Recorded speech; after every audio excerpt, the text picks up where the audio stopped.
कविता म्हणजे काय? कळून चुकलं मज कविता म्हणजे काय? आवाज चढवून ओरडून कविता वाचणे म्हणजे कविता नव्हे. आशय सोडून कविता लिहिणे म्हणजे देखील कविता नव्हे.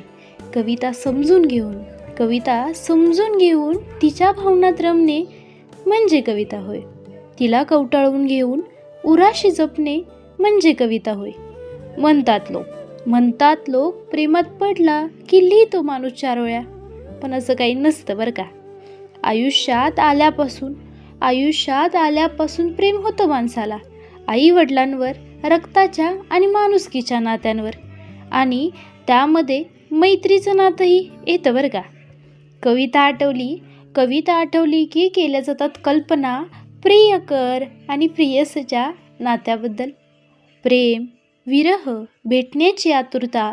मग असो पाडगावकरांची कविता प्रेम म्हणजे प्रेम असतं, किंवा असू दे भटांची कविता तू भेटलीस तेव्हा.